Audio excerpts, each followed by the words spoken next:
کرام، بزرگان ملت، نوجوان ساتھیوں، عزیزان ملت، ماہ رمضان کے دوسرے دھڑے میں شروع ہو چکا ہے۔ پہلا دہا رحمت کا ختم ہو چکا، اب دوسرا دہا مغفرت کا چل رہا ہے۔ ابھی ہم تمام کو اس بات کا پتہ نہیں ہے کہ پہلے دہے میں جو اللہ نے ہم کو توفیق دی، اس کی بنا پر ہم نے روزے رکھے، تراویح کی نماز پڑھی، رات میں شب بیداری کی، قرآن کی تلاوت کی، کیا اس طرح مجبوری ہوئی یا نہیں ہوئی ہم کو پتہ نہیں۔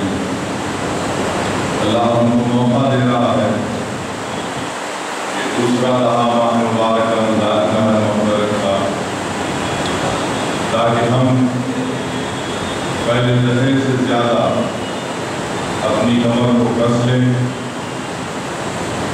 اور عبادتیں ہم نے پہلے دہے میں کی اس سے زیادہ کرنے کی کوشش کریں۔ میرے عزیز دوستوں اور بزرگوں، اللہ سبحانہ و تعالیٰ قرآن کریم میں ارشاد فرماتا ہے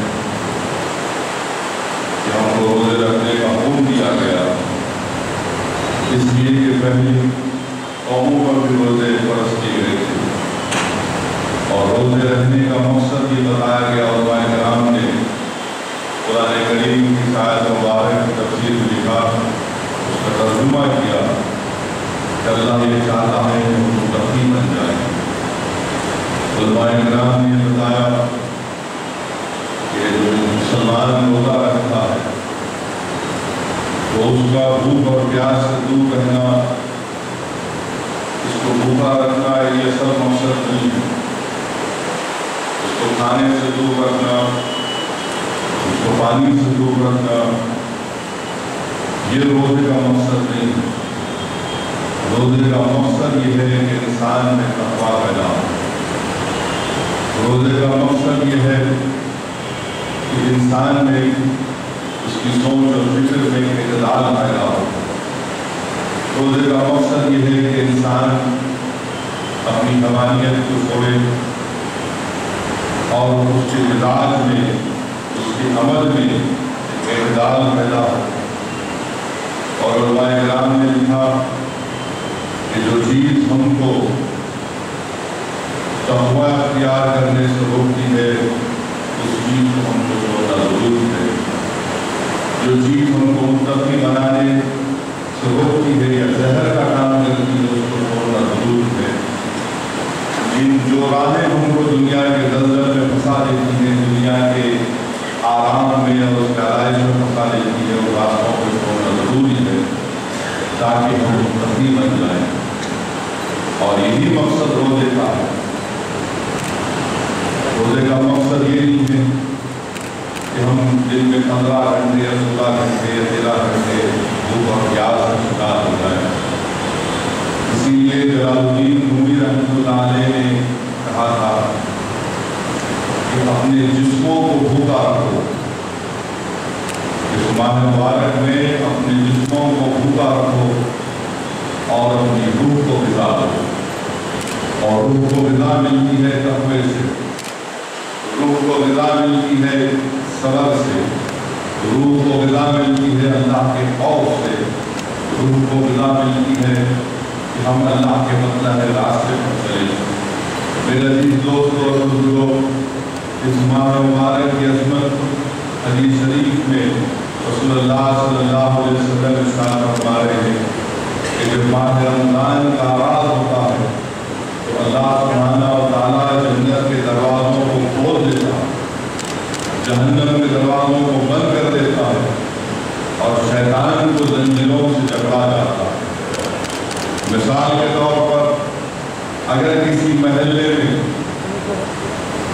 ایک غنڈہ قسم کا شخص یا پھر غنڈوں کا گروپ کسی محلے میں ظلم کرتا ہے تو محلے کے لوگ کہتے ہیں کہ بھائی جو ذمہ دار ہے اس محلے کا وہ ایم ایل اے ہو یا کارپوریٹ ہو، اس سے کہا جائے کہ ان لوگوں کو یہاں سے ہٹایا جائے، ان کی غنڈہ گردی کو ختم کیا جائے، ان کے ظلم کا خاتمہ ہو۔ آپ اندازہ لگائیے کہ جب کسی محلے سے یا کسی علاقے سے غنڈہ عناصر کا ظلم ختم ہو جاتا ہے تو اس علاقے کے، اس محلے کے، اس گلی کے لوگ راحت محسوس کرتے ہیں۔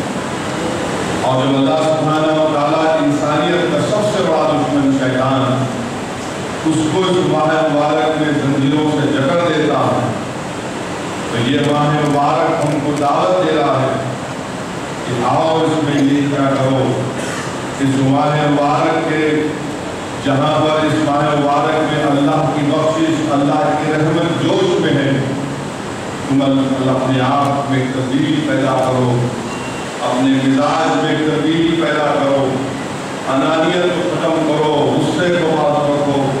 دیکھو یہ ماہ مبارک ماہ صبر ہے، یہ صبر کا مہینہ ہے، اس میں اللہ سے جو تم مانگو گے تمہاری مرادوں کو اللہ پورا کرے گا۔ اگر تم رات میں اٹھ کر اللہ سے اس کی رضا مانگو گے تو اللہ تم کو اس کی رضا دینے کے تیار ہے۔ اگر تم رات میں اٹھ کر دل میں عبادتوں میں اللہ سے بھیک مانگو کہ اللہ میرے گناہوں کو بخش دے تو اللہ کی رحمت جوش میں ہے، اللہ گناہوں کو بخشنے والا ہے۔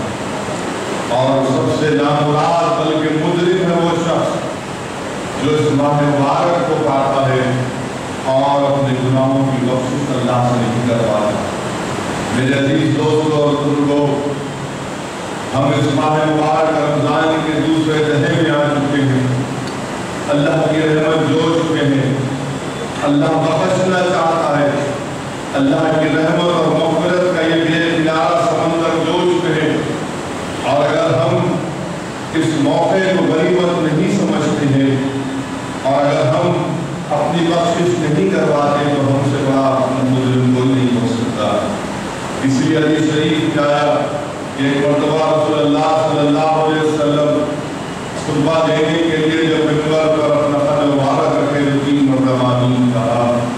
صحابہ کرام نے پوچھا یا رسول اللہ صلی اللہ علیہ وسلم آپ نے 3 مرتبہ آمین کیوں کہا؟ رسول اللہ صلی اللہ علیہ وسلم نے ارشاد فرمایا کہ جبریل امین کھڑے تھے اور دعا کر رہے تھے کہ برباد ہو جائے وہ شخص اور اللہ کی رحمت اس سے دور ہو جائے جس نے رمضان کو پایا اور اپنے گناہوں کی بخشش نہیں کروائی۔ اور پھر جبریل امین رسول اللہ صلی اللہ علیہ وسلم سے عرض کرتے ہیں کہ یا رسول اللہ صلی اللہ علیہ وسلم آپ آمین میں۔ اب آپ بتائیے میرے عزیز دوستوں اور بزرگوں، میرے بھائیوں نوجوان ساتھیوں، اگر ہم نے پہلے دہے میں اپنی عادت کے مطابق دنیا میں اپنی زندگی کو گزار لی، اپنے آپ کو، اپنے نفس کو کنٹرول نہیں کیا، تو میں آپ کو دعوت دیتا ہوں کہ آؤ اس ماہ مبارک کا دوسرا دہا مغفرت کا ہے، اللہ کی رحمت جوش میں۔ ورنہ یاد رکھو اگر ہم اس ماہ مبارک میں اپنے گناہوں کی بخشش نہیں کروائیں گے تو جبریل امین دعا کر رہے ہیں کہ اللہ کی رحمت اس سے دور ہو جائے جس نے رمضان کو پایا اور اپنے گناہوں کی بخشش نہیں کروائی۔ اور اللہ کے رسول صلی اللہ علیہ وسلم آمین کہہ رہے ہیں۔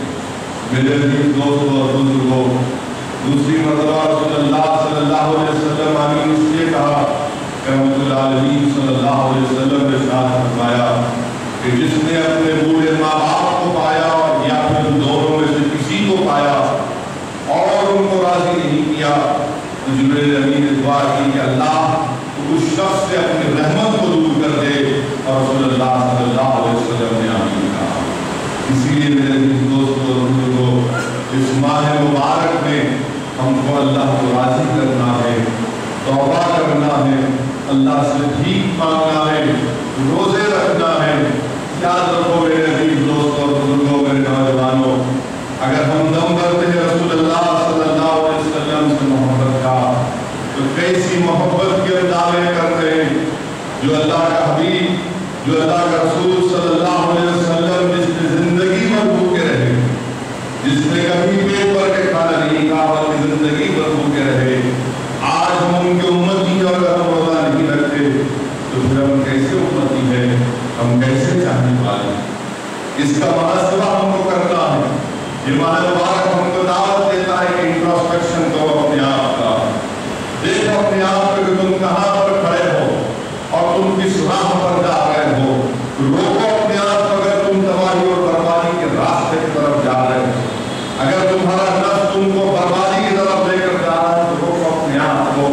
اگر شیطان تم کو اس راستے پر لے کر جا رہا ہے جو قرآن اور سنت کی خلاف ہے تو روکو اپنے آپ کو۔ میرے عزیز دوستوں اور بزرگوں، یہ ماہ مبارک ہم کو اس بات کی دعوت دیتا ہے، یہ ماہ مبارک ہم کو صبر کی ٹریننگ دیتا ہے۔ میرے عزیز دوستوں اور بزرگوں، اسی لیے اللہ کے رسول صلی اللہ علیہ وسلم نے ارشاد فرمایا کہ جس نے اس ماہ مبارک کو پایا اور اپنی بخشش نہیں کروا لی تو پھر اس نے کیا پایا؟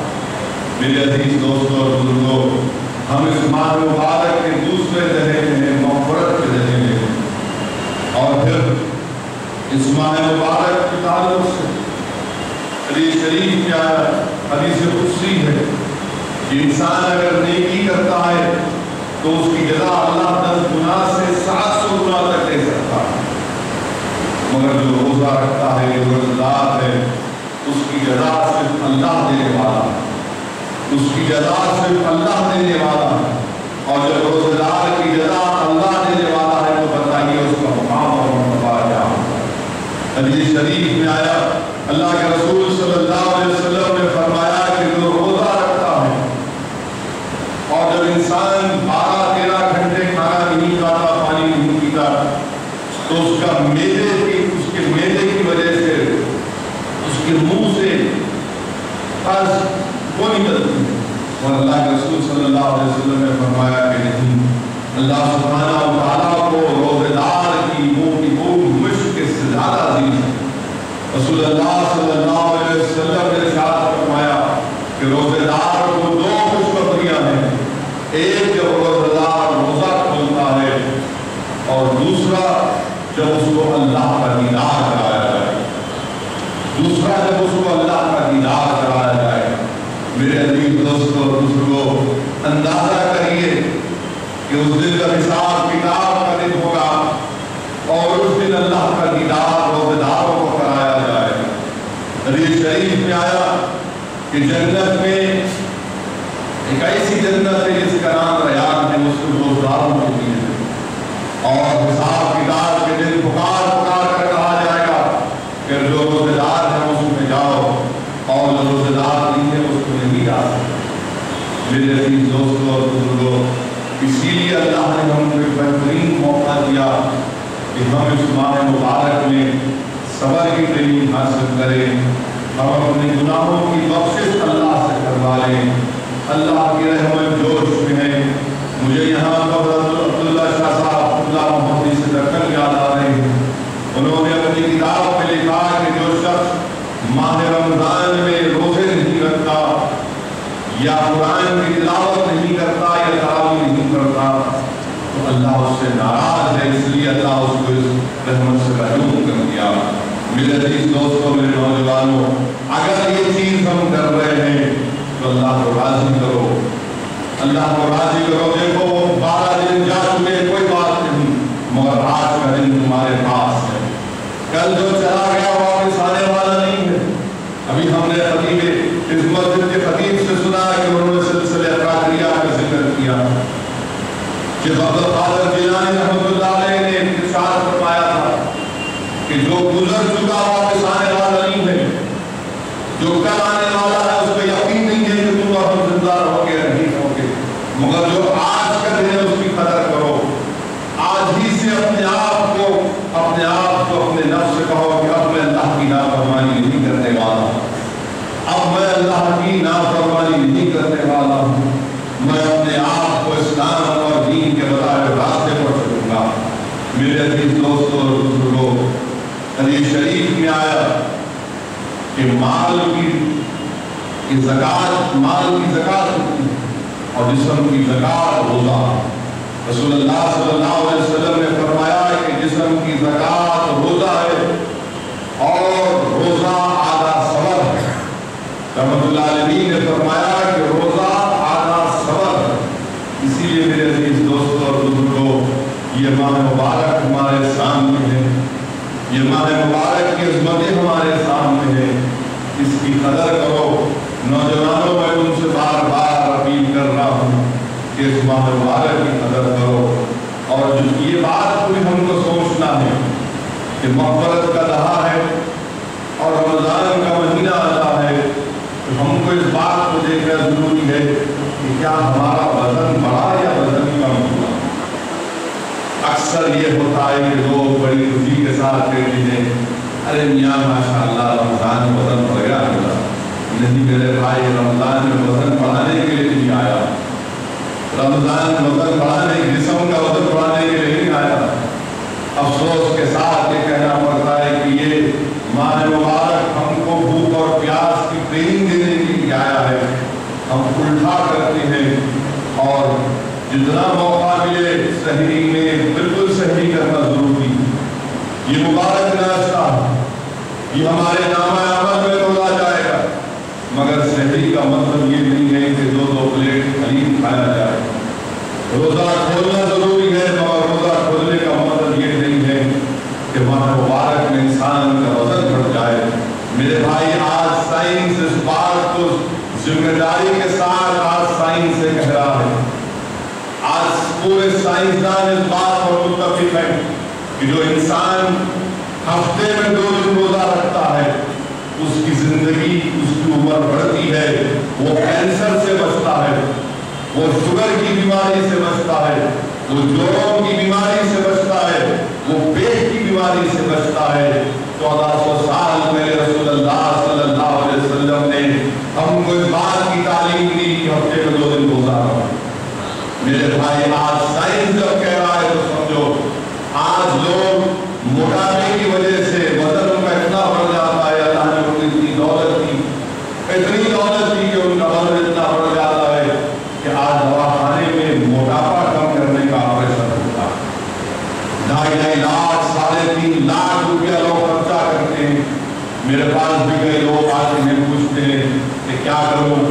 میں کہتا ہوں بھائی آپ ڈاکٹر سے پوچھ دو، مگر میرا اگر آپ میری رائے جاننا چاہتے ہیں تو عام دنوں میں روزہ رہو، ایکسرسائز کرو، چہل قدمی کرو، کھانا کم کھاؤ، مگر میرے بھائی یہ سب چیزوں کی ٹریننگ اس ماہ مبارک میں ہم کو ملتی ہے۔ آج مسلمانوں میں جن کے پاس دولت ہے، جن کے دسترخوانوں پر کھانا میسر ہے، میں ان سے بھی کہہ رہا ہوں کہ یاد رکھو آج آپ کو اچھا کھا رہے ہیں، مگر ہم کو ماہ مبارک اس بات کا پیغام بھی دے رہا ہے کہ جن کے دسترخوان پر کھانے کا ایک دانہ بھی نہیں ہے، آج ایسے مسلمان سرزمین دکن پر بھی ہے، دنیا میں بھی ہے، جن کو کھانا میسر نہیں ہے، جو 2 کھجور اور 1 گلاس پانی کو روزہ کھولتے ہیں، جو بعض وقت سے پانی پی کر صحیح کر لیتے ہیں۔ ہم کو ایسے مسلمانوں تک بھی امداد کرنے کی ضرورت ہے تاکہ ان کو بھی کھانا ملے، تاکہ وہ بھی پیٹ پر کھانا کھائے۔ اس کا یہ مطلب نہیں ہے کہ رمضان آیا اور ہم لوگ اپنے گھر میں کہہ رہے ہیں کہ آج فلاں شہری میں یہ کھانا ہوگا، کل اس کے بعد سسا کھانا ہوگا۔ میں نے اپنے بچپنے میں ان چیزوں کو دیکھا کہ اگر کسی کے گھر سے افطاری آتی تو یہ نہیں دیکھا جاتا کہ بابو والے کے پاس سے آئی تو افطاری بھی جاؤں گا، بلکہ یہ معمول تھا کہ جتنے گھر ہیں تمام کو افطاری بھی جایا جائے۔ محلے کی مسجد ہو تو پہلے گھر سے عادت تھی، یہ ہمارا ایک عادت تھی کہ پہلے محلے کی مسجد میں افطاری بھی جایا جائے۔ میرے بھائی، یہ چیزوں کی تعلیم دینے یہ ماہ مبارک آیا، اور اسی لیے رسول اللہ صلی اللہ علیہ وسلم نے ارشاد فرمایا کہ جو روزہ دار کو 1 گلاس پانی پلائے گا، اللہ اس کو میرے حوض سے ایسا پانی پلائے گا جس کے پینے کے بعد اس کو جنت میں جانے تک پیاس نہیں لگے۔ میرے بھائی، اسی لیے محبت کے مظاہرے کریے، رحم کے مظاہرے کریے، اور اگر ہم روزے سے ہیں تو ہم کو رسول اللہ صلی اللہ علیہ وسلم نے حکم فرمایا کہ روزہ میں اگر ہے تو جھوٹ کو چھوڑنا پڑے گا، غصے کو چھوڑنا پڑے گا، گالی دینا چھوڑنا پڑے گا، اپنی آنکھوں سے ننگی چیزوں کو دیکھنا بند کرنا پڑے گا، اپنے کانوں کو بند کرنا پڑے گا فحش کلامی سننے سے، اور اگر کوئی گالی بھی دیتا ہے تو اس نے کہنا بھائی صاحب میں اس کا جواب نہیں دے سکتا کیونکہ یہ تعلیم ہم کو دی گئی ہے۔ میرے عزیز دوستوں اور بزرگوں، وہیں پر اس ماہ مبارک میں اللہ سبحانہ و تعالیٰ نے قرآن کریم کو نازل فرمایا۔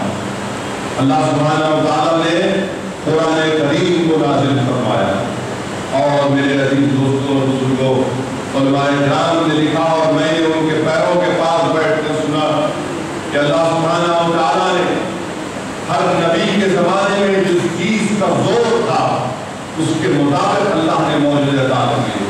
جس زمانے میں حضرت موسیٰ علیہ السلام آئے اس زمانے میں جادوگروں کا بڑا زور تھا، تو اللہ نے حضرت موسیٰ علیہ السلام کو عصائے موسیٰ دیا، یہ معجزہ دیا جو جادوگروں کے جادو کو ختم کر کے رکھ دیا۔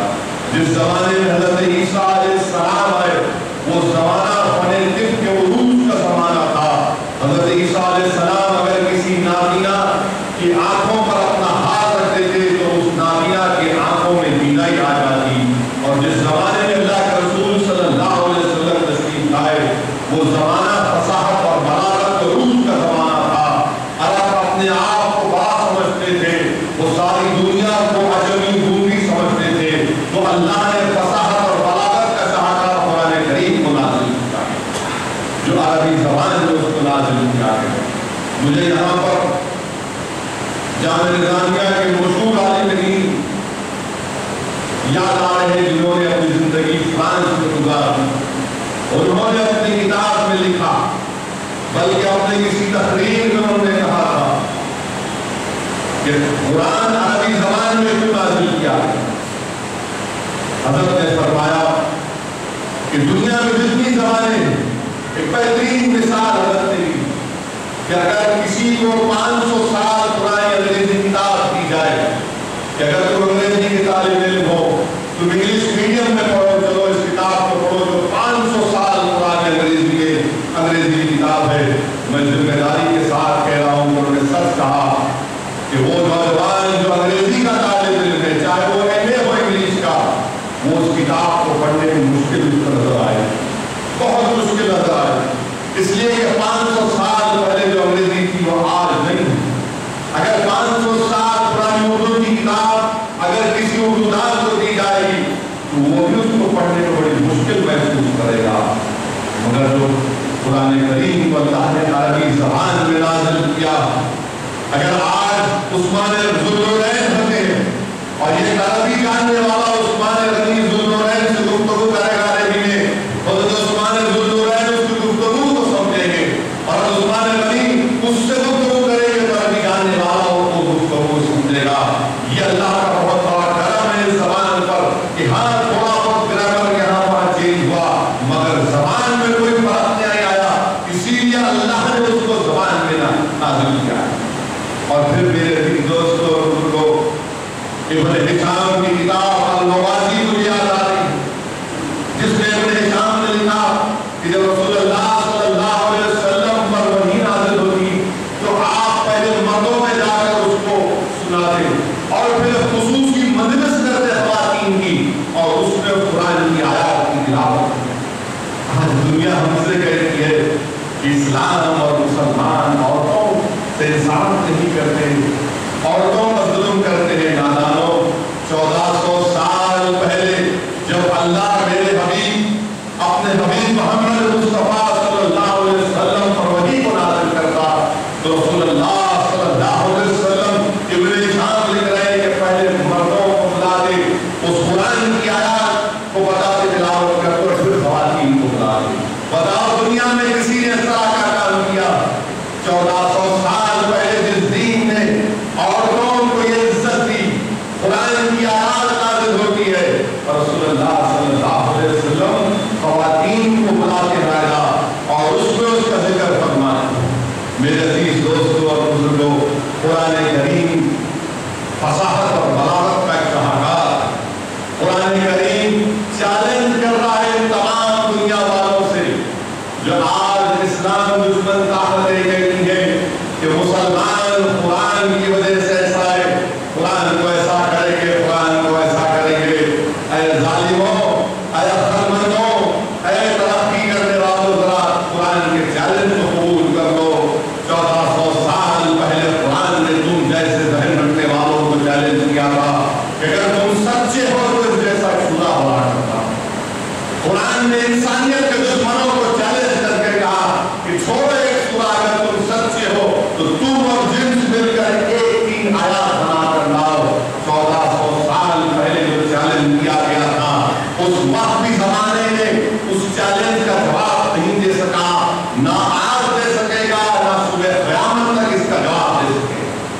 میرے عزیز دوستوں اور بزرگوں، یہ قرآن کا چیلنج ان لوگوں کے لیے ہے جو چاند پر اپنا آشیانہ بنانا چاہتے ہیں۔ آج لوگ سائنسدان کہہ رہے ہیں کہ شاید کسی پلانٹ پر جان ہوگی، شاید کسی پلانٹ پر پانی ہوگا، تو ہو سکتا ہے کہ وہاں پر جا کر قرآن اسے بھی چیلنج کر رہا ہے کہ تم سچے ہو تو تم جن اور انس مل کر اس جیسی کی آیات بنا لاؤ۔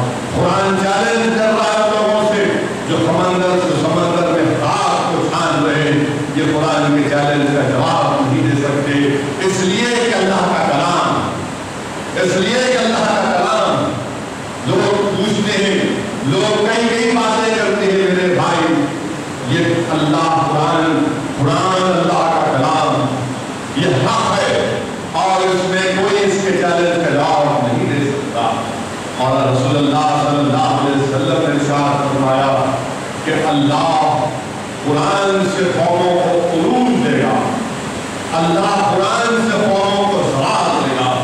جو قرآن کی تعظیم کرے گا اللہ اس کو عزت سے نوازے گا، جو قرآن کو اپنا پیشوا بنائے گا وہ قرآن اس کو جنت میں لے کر جائے گا۔ اللہ کے رسول صلی اللہ علیہ وسلم نے ارشاد فرمایا کہ ایک ایسا سورہ ہے جو اس کے پڑھنے والے کے لیے لڑے گا، جو اس کے پڑھنے والے کے لیے لڑے گا۔ رحمۃ اللہ علیہ نے ارشاد فرمایا وہ سورہ تبارک الذی۔ رسول اللہ صلی اللہ علیہ وسلم نے اپنی خواہش کا اظہار کیا کہ میری خواہش ہے کہ میرا ہر امتی اس سورے کو یاد رکھے۔ اسی لیے رسول اللہ صلی اللہ علیہ وسلم نے ارشاد فرمایا کہ جس کے سینے میں قرآن نہیں ہے وہ ویران گھر کی طرح، اور جس گھر میں قرآن کی تلاوت نہیں ہوتی وہ قبرستان کی طرح۔ میرے بھائی، میرے عزیز دوستوں اور بزرگوں، ہم آئے دن آج اپنے معاشرے میں اس چیز کو دیکھتے ہیں کہ فلاں ایک قسم کے لوگ ہیں جو اپنے آپ کو بڑا ہی عقل مند سمجھتے ہیں اور لوگوں کو دھوکہ دیتی ہیں۔ کسی عورت کو بچہ بیٹا نہیں ہوا تو بول دے آؤ ہم تمہارا کچھ کر کے دے دیتے ہیں، کوئی بول دے کہ اس پر گناہ ہو گیا آ جاؤ۔ میرے بھائی، یہ تمام کے تمام جو لوگ جادو ٹونا کر رہے ہیں یہ کفر ہے، یاد رکھو، یہ کفر ہے، یاد رکھو۔ آپ اگر اسلامی حکومت ہوتی تو ان کی گردنیں مارنے کا حکم ہوتا۔ یہ جادو ٹونا کرنے والوں کے پاس حقیقت مت جاؤ۔ اللہ کے رسول صلی اللہ علیہ وسلم جس گھر میں سورہ بقرہ پڑھا جاتا اس گھر میں شیطان نہیں آتا، جس گھر میں سورہ بقرہ پڑھا جاتا اس گھر میں شیطان نہیں آتا۔ ہمارے گھر میں سورہ بقرہ تو چھوڑو، ماشاءاللہ ٹی وی پر رنگے ناچ کے گانے، پاپا بیٹی اماں سب بیٹھے ہیں، جھگڑے ہوتے ہیں گھروں میں تو کہتے نہیں یہ اماں کا ٹی وی، یہ پاپا کا ٹی وی، اماں کا ایک گروپ، بیٹے کا ایک گروپ دیکھ رہا ہے، اور بچے چھوٹے جو 12-13 سال کے ہیں واحد قسم کی باتیں دیکھتے ہیں اور سنتے ہیں، اور پھر ہم سمجھتے ہیں کہ بھائی نے کیا کرنا ہے، یہ دھوکہ کیوں ہوتا۔ میرے بھائی، اصل انسان کی تربیت اس کا گھر ہے۔ اگر آپ اپنے گھر میں ایک صالح معاشرے کی تشکیل نہیں دیں گے تو پھر آپ کو کوئی اختیار نہیں ہے کہ آپ اپنی اولاد کی شکایت کریں۔ آپ اپنے ہاتھوں سے اپنی اولاد کو تباہ و برباد کر رہے ہیں۔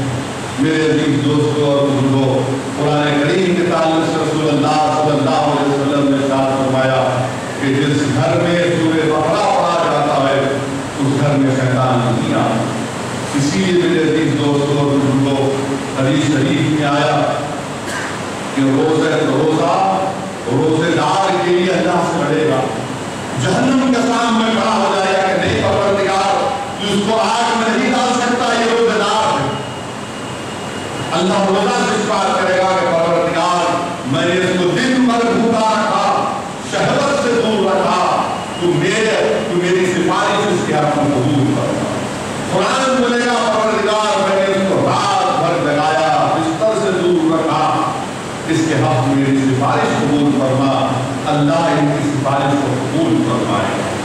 میرے بھائی، حدیث شریف میں آیا کہ روزہ دار کو جہنم میں ڈالا گیا تو جہنم کی آگ اس کو نہیں چھوئی، تو جو جہنم کا داروغ ہے وہ آگ سے بولے گا تو نہیں پکڑتی اس کو، تو آگ کہے گی کہ روزے دار ہے، یہ روزے کی حالت میں مرا۔ داروغ جہنم اس سے پوچھے گا بتا کیا تم جہنم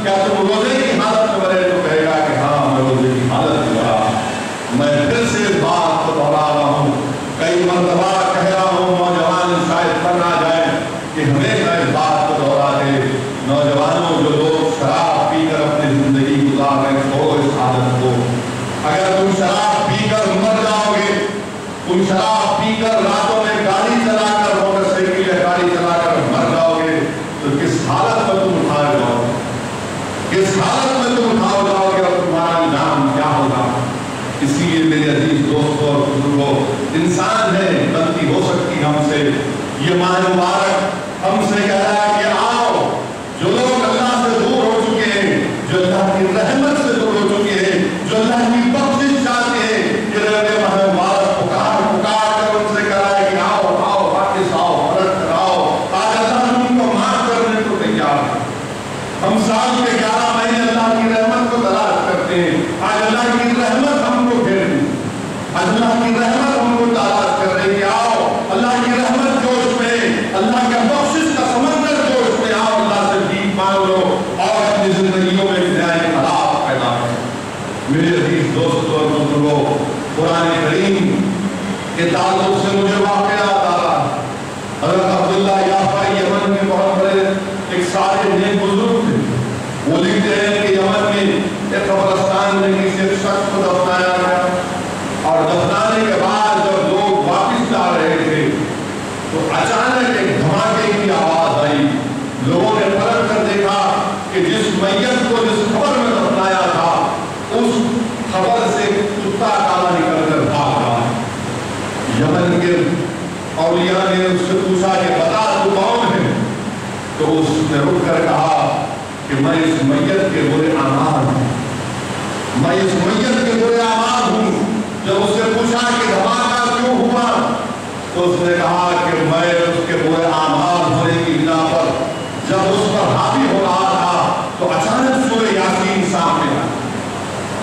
اچانک سورہ یاسین سامنے آ گئی، اس لیے کہ وہ مرنے والا شخص سورہ یاسین کو کثرت سے پڑھتا رہا، اور جب دھماکہ ہوا اس دھماکے کی ذات تکلیف مجھے ہوئی، اس میت کو نہیں. میرے عزیز دوستوں اور بزرگوں، اس لیے کثرت سے قرآن کی تلاوت کرو، کثرت سے قرآن کی تلاوت کرو. یاد رکھو آج اور ہم انشاءاللہ اس دنیا سے جانے والے ہیں، کوئی زندہ نہیں رہے گا. نہ اسدالدین اویسی زندہ رہیں گے، نہ صلاح الدین اویسی زندہ ہیں، کوئی نہیں رہے گا. سب اس زمین کی غذا بنیں گے. اور نہیں معلوم کہ اسدالدین اویسی کو اس زمین کے اندر کتنے سال کتنے صدیوں رہنا پڑے گا. کون میری خبر پر آ کر قرآن پڑھے گا مجھے نہیں معلوم. مجھے یہاں پر الفصلارقین کا واقعہ یاد آ رہا ہے. شاہ عبدالعزیز اپنے والد کا واقعہ لکھتے شاہ عبدالرحیم رحمۃ اللہ علیہ کا. ایک مرتبہ شاہ عبدالرحیم سفر میں جا رہے تھے، دوپہر کا وقت تھا، گرمی تھی تو رک گئے اور لوگ شاہ عبدالرحیم رحمۃ اللہ علیہ قرآن کی تلاوت کرنا شروع کر دیے. اور جب قرآن کی تلاوت کر رہے تھے تو بابو آپ کے بڑے بھائی سو رہے تھے. جب آپ قرآن کی تلاوت ختم کرنا چاہ رہے تھے تو آپ کے بڑے بھائی نے اٹھ کر کہا کہ عبدالرحیم تم اپنی قرآن کی تلاوت کو جاری رکھو. یہاں پر کسی ایک نیک بندے کی خبر ہے، اس کی روح آ کر مجھ سے کہہ رہی ہے کہ تمہارے قرآن پڑھنے سے اس کو تسکین مل رہی ہے، اور اس کو مر کر صدیاں ہو چکی ہیں، وہ قرآن کی تلاوت نہیں سنی، تم قرآن کی تلاوت کو جاری رکھو. میرے بھائی نہیں معلوم ان قبرستانوں میں تم کو ہم کو کتنے سال کتنے صدیوں کو سونا پڑے گا. نہیں معلوم کون ہماری قبروں میں آ کر قرآن پڑھے گا. آج یہ زندگی اللہ کی طرف سے ایک نعمت ہے، ایک موقع ہے، اس کو غنیمت سمجھو اور خوب قرآن کی تلاوت کرو. اسی لیے جو اللہ کے رسول صلی اللہ علیہ وسلم نے فرمایا، کیا فرمایا کہ جس طرح لوہے کو زنگ لگتا ہے اسی طرح دل کو بھی زنگ لگتا ہے. اور جب دل کو زنگ لگتا ہے اللہ کے رسول صلی اللہ علیہ وسلم نے ارشاد فرمایا اس زنگ کو کیسے دور کیا جائے. رحمت اللہ علیہ نے ارشاد فرمایا کہ کثرت سے قرآن کی تلاوت کرو اور موت کو یاد کرو. کثرت سے قرآن کی تلاوت کرو اور موت کو یاد کرو. جب ہم قرآن کی تلاوت کثرت سے کریں گے، جب موت کو یاد کریں گے کہ ہاں مجھے جانا ہے، کبھی بھی میرا بلاوا آ سکتا ہے، کبھی بھی میرا بلاوا آ سکتا ہے، یہ زنگ جو دل کو لگ چکا ہے یہ زنگ دور ہو جائے گا. رسول اللہ صلی اللہ علیہ وسلم نے فرمایا کہ جسم میں ایک ٹکڑا ہے، اگر وہ اچھا ہے تو پورا جسم اچھا ہے. آقا نے فرمایا صلی اللہ علیہ وسلم میں جو دل ہے. رحمت اللہ علیہ نے ارشاد فرمایا کہ میں تمہارے درمیان میں دو وارث کو چھوڑ کر جا رہا ہوں، ایک جو بولتا ہے اور ایک جو خاموش ہے. رحمت اللہ علیہ نے فرمایا جو بولتا ہے وہ قرآن ہے اور جو خاموش ہے وہ تمہاری موت ہے. بس تم دونوں کا لحاظ رکھو، بس تم دونوں کا لحاظ رکھو. کسی عالم دین نے اچھا فرمایا، میں نے ان کی زبان سے سنا کہ جب انسان پیدا ہو جاتا ہے، جب انسان پیدا ہوتا ہے، جب آپ کے گھر میں اولاد ہوتی ہے تو گھر کے بڑے بزرگ کو یا کسی اللہ کے ولی کو بلا کر کہتے ہیں کہ کان میں اذان دے دو، کان میں اذان دے دو۔ اور جب اذان دے جا چکی ہے، اب کیا ہے افسوس، جب زندگی کا آخری سفر شروع ہوتا ہے تو اذان نہیں دی جاتی، جنازے کو لا کر مسجد میں رکھ دیا جاتا ہے اور امام صاحب اللہ اکبر بولتے ہیں، امام صاحب اللہ اکبر بولتے ہیں، تو 50-60% 70% تو فارمیلٹی ہو گئی، اب خالی 30% باقی۔ تو کسی ایک اور عالم دین نے کہا کہ زندگی کیا ہے؟ دعا ہے، کیونکہ وہ حدیث شریف بیان کی کہ ان کے سمجھانے کا طریقہ بہت اچھا تھا۔ انہوں نے فرمایا کہ جب قضا ہو جاتی ہے اور تمام لوگ مسجد میں آ کر بیٹھ جاتے ہیں کہ اب جماعت شروع ہوگی تو میں آ کر بیٹھتا ہوں، تو حدیث شریف میں آیا کہ جب قضا ہو جاتی ہے اور لوگ مسجد میں جمع ہو جاتے ہیں، وہ بہترین وقت ہوتا ہے دعا قبول ہونے۔ تو اس لیے زندگی کا وقت دعا کرنے کا، یہ زندگی کا وقت دعا کرنے کا ہے کہ دعا کرو اللہ سے کہ پروردگار ہمارا خاتمہ ایمان کرو۔ میرے عزیز دوستوں اور بزرگوں، اسی لیے یہ ماہ مبارک کہ اللہ سبحانہ و تعالیٰ نے قرآن کریم کو نازل کیا، اور یہاں پر مجھے وہ واقعہ یاد آ رہا ہے جو سلطنت عثمانیہ ترکی کا جو بادشاہ تھا، عثمان ترکی کا واقعہ، وہ اپنے پیر و مرشد کی خانقاہ میں لیٹا ہوا تھا، سو گیا، اچانک رات میں اس کو خیال آیا کہ میرے پیر محراب کی طرف ہے، قرآن کی طرف ہے، اٹھ گیا اور رات بھر کھڑے ہو کر ہوتا رہا، اللہ مجھے معاف کر دے، میرے گندے پیر تیرے کلام کی طرف، میرے گندے پیر تیرے کلام کی طرف، رات بھر ہوتا رہا، اللہ مجھے معاف کر دے۔ جب صبح فجر کی اذان ہوئی، عثمان ترکی کے پیر و مرشد آئے، آ کر اس نے کہا کہ اے عثمان، تو نے جو رات بھر قرآن کی تعظیم میں اللہ کے سامنے بھیک مانگا، تو نے اللہ سے توبہ کی، اللہ کو تیری ادا پسند آئی، کل تیرے سر پر سلطنت کا تاج رکھا جائے گا، کل تیرے سر پر سلطنت کا تاج رکھا جائے گا۔ عثمان ترکی کہتا ہے اپنے پیر و مرشد سے، حضرت میں تو اتنا پڑھا لکھا نہیں ہوں، مجھے گاؤں کے لوگوں نے مجھے نکال دیا ہے، مجھے پھینک دیا ہے، یہ آپ کی خانقاہ میرا سر چھپانے کی جگہ ہے، آپ کے دسترخوان کا کھانا میرا پیٹ بھرنے کی جگہ ہے۔ تو ان کے پیر و مرشد نے فرمایا کہ نہیں، فیصلہ ہو چکا ہے، اور دنیا نے دیکھا کہ عثمان ترکی نے سلطنت عثمانیہ کو قائم کیا۔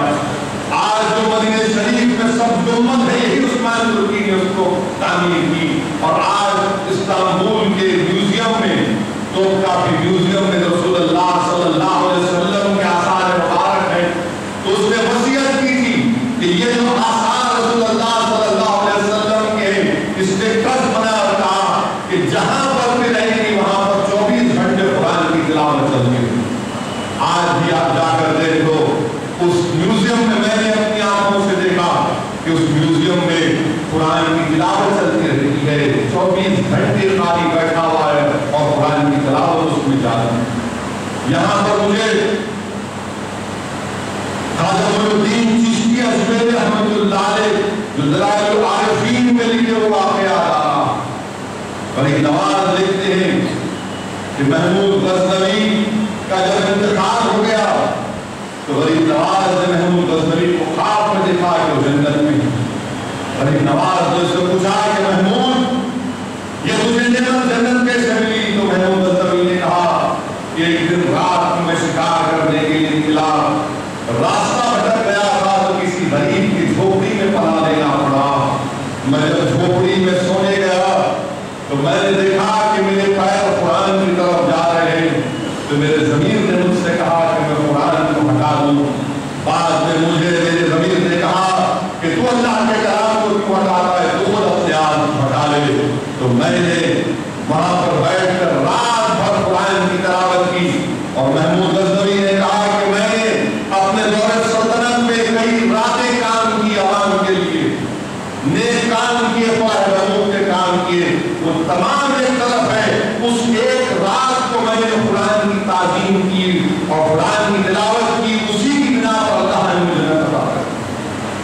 میرے عزیز دوستوں اور بزرگوں، آپ اور ہم سرزمین دکن سے ہمارا تعلق ہے۔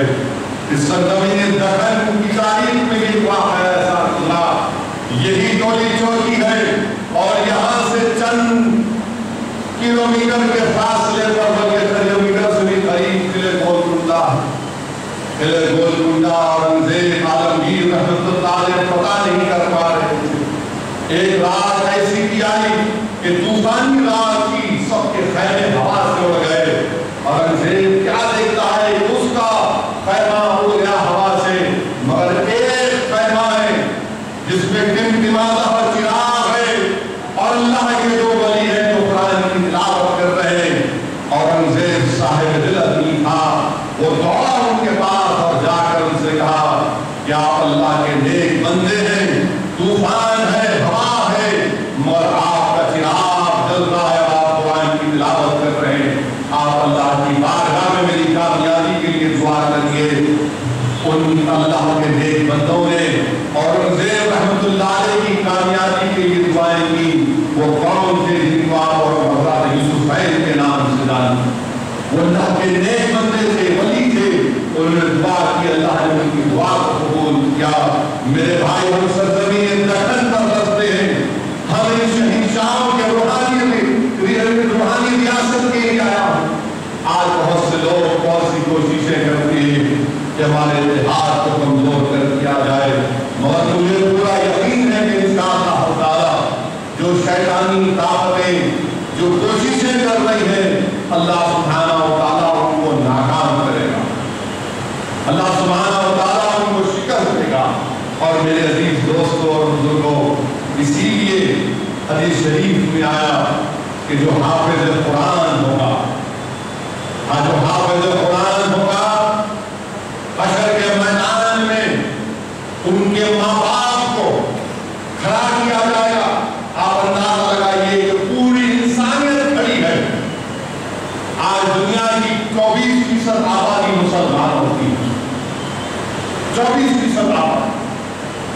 اگر حشر کا میدان ہوگا انشاءاللہ، تمام مسلمان کھڑے ہوں گے، اسد الدین اویسی کی ملاقات ہوگا، سب کا حساب کتاب ہوگا، حکم ہوگا کہ حفاظ قرآن کے ماں باپ کھڑے ہو جاؤ، حفاظ قرآن کے ماں باپ کھڑے ہو جائیں، حضرت آدم سے لے کر نبی آخر الزمان محمد مصطفیٰ صلی اللہ علیہ وسلم پورے لوگ، اور ان تمام کے سامنے اللہ سبحانہ و تعالیٰ کیا کرے گا؟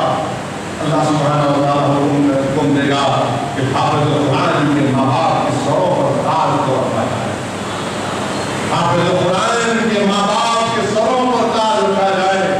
میرے بھائی، ایک سیاستدان کے لیے اگر ایک 10-15 ہزار یا 5,000 لوگوں کے سامنے اگر ان کو خون کا حق پلاتا ہے تو ہم سمجھتے ہیں ہماری بڑی عزت ہوئی، مگر سوچو اس وقت پوری انسانیت کے سامنے آدم علیہ السلام سے اس سلام کے سامنے حافظ قرآن کے ماں باپ کو کھڑا کیا جائے گا اور ان کے سروں پر تاج رکھا جائے گا۔ دنیا میں اگر کسی کی بادشاہ کی بادشاہت ختم ہو جاتی تو اس کے محل میں سب کو آنے کی اجازت نہیں ہوتی، صرف مخصوص لوگوں کو بلایا جاتا اور ان کے سامنے کسی ایک اس کے ولیت کے سر پر تاج رکھا جاتا۔ مگر یہاں پر کیا معاملہ ہے کہ پوری انسانیت کے سامنے ان ماں باپ کے سر پر تاج رکھا جاتا اور پھر حکم ہوگا اللہ کا کہ حافظ قرآن ہے، اٹھو جاؤ، تم حافظ قرآن اللہ کو فرمائے گا کہ جاؤ جنت میں جاؤ۔ ایسا شہر حافظ قرآن کے لیے بنایا جائے گا جس میں 70,000 سونے اور چاندی کے دروازے ہیں، 70,000 سونے اور چاندی کے دروازے ہیں۔ جب جنت میں جائیں گے تو ان سے کہا جائے گا پڑھو قرآن، پڑھو قرآن، جتنا قرآن میں پڑھیں گے اتنا ان کا مقام بڑھتا جائے گا، مقام بڑھتا جائے گا۔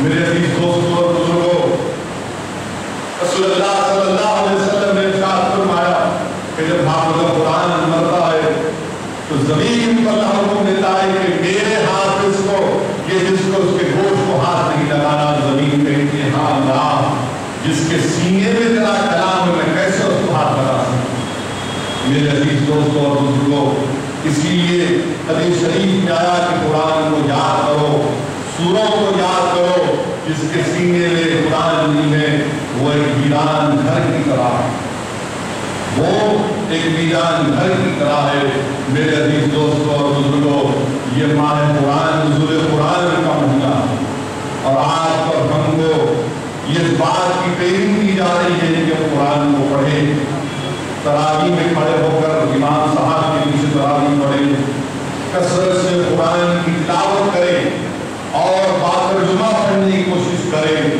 ہماری زندگیوں میں تبدیلی کو پیدا کریں۔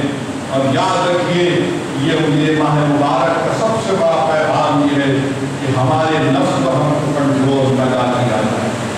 اس ماہ مبارک میں ہم کو ٹریننگ دی جا رہی ہے کہ جھوٹ مت بولو، جھوٹ مت بولو، ورنہ تمہارے روزوں کے اللہ کو ضرورت نہیں ہے۔ حدیث شریف میں آیا کہ جو لوگ جھوٹ بول کر سچائی کی طرف آ جاتے ہیں، اللہ جنت کے نہر پر ان کے لیے محل تعمیر کر دیتا ہے۔ جو لوگ جھوٹ بولتے ہیں ان دنوں میں، فرشتے ان سے ایک میل دور ہو جاتے ہیں، فرشتے ان سے ایک میل دور ہو جاتے ہیں۔ ابھی خطبے میں امام صاحب نے قرآن کی آیات کا ذکر کیا جس میں اللہ سورہ احزاب میں فرما رہا ہے کہ ایمان والو سچ بولو، سچ بولو تاکہ اللہ تم کو پرہیزگار بنا دے، تمہارے گناہوں کی بخشش کر دے، اور وہی لوگ کامیاب ہوتے ہیں جو اللہ کے بتائے راستے پر چلتے ہیں۔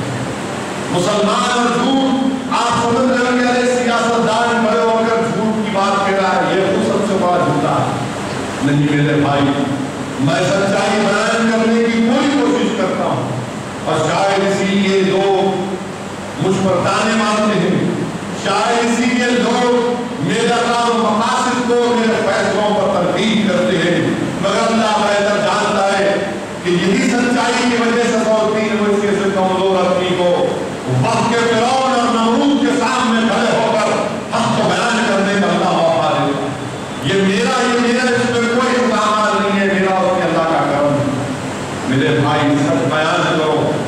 رسول اللہ صلی اللہ علیہ وسلم جب نبوت کا اعلان کیے اور جب پہلے دن مکے کی وادیوں میں کھڑے ہو کر کہا کہ مکے والوں سنو، اگر میں تم سے کہوں کہ پہاڑ کے پیچھے سے حملہ ہونے والا ہے تو کیا تم میری بات یقین نہیں کرو گے؟ تو سب مشرکین نے کہا کہ ہاں محمد صلی اللہ علیہ وسلم آپ سچے ہیں، آپ کبھی جھوٹ نہیں بولے، آپ سچے ہیں، آپ کبھی جھوٹ نہیں بولے۔ اور رسول اللہ صلی اللہ علیہ وسلم کے غلاموں کے غلام، یہ ہمارے لیے تمہیں امتیاز ہے کہ آقا کی امتی ہے، ہم جھوٹ نہیں بول سکتے، جھوٹ نہیں بولنا چاہیے۔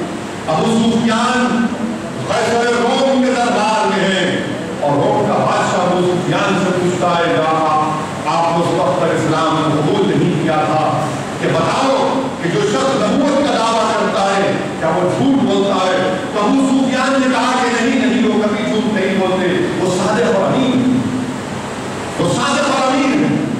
میرے بھائی رسول اللہ صلی اللہ علیہ وسلم کے امتی، مجھے کسی نے واٹس ایپ پر ایک حضرت کا بیان بھی آیا، آپ کو بجانے کی ضرورت نہیں ہے، سنیے ورنہ لوگ شروع ہوا۔ انہوں نے اچھی بات کہی کہ لوگ فون سے بات کرتے ہیں اور دوست سے کوئی کہہ رہا ہے کہ کہاں ہو تمہارا انتظار ہو رہا ہے، تو کہہ راستے میں ہوں، گھر نہیں ہے، میں راستے میں ہوں۔ میرے بھائی سچائی کو اختیار کرو۔ رسول اللہ صلی اللہ علیہ وسلم نے فرمایا کہ سچ بولو، سچ تم کو نیکی کی طرف لے کر جائے گی، اور نیکی تم کو جنت کی طرف لے کر جائے گی، اور تمہارا شمار ان نیک لوگوں کی فہرست میں ہوگا، تمہارا شمار ان نیک لوگوں کی فہرست میں ہوگا۔ بہرحال میرے عزیز دوستوں اور بزرگوں، میں تو صرف یہی آج فرض کرتے آیا ہوں کہ اس ماہ مبارک کی قدر کریے۔ ہاں حالات ملک کے بہت ہیں، بہت سے لوگ کوششیں کر رہے ہیں کہ ایسا کریں گے ویسا کریں گے۔ میرے بھائی یاد رکھو، اسلام کی تاریخ اگر آپ پڑھیں گے تو آج لوگ ہندوستان میں مسلمانوں پر ظلم کرنے کی کوشش کر رہے ہیں، گوشت کے نام پر ہم کو مار رہے ہیں، ہماری جانیں لے رہے ہیں، ہمارے بچوں کو یتیم کر رہے ہیں، ہماری بہنوں کو بیوہ کر رہے ہیں، پکڑ کر مار رہے ہیں۔ جھارکھنڈ میں ایک شخص بیچارہ افطاری کے لیے گوشت خرید کر لے کر جا رہا ہے اپنے گھر کو، تو یہ نام نہاد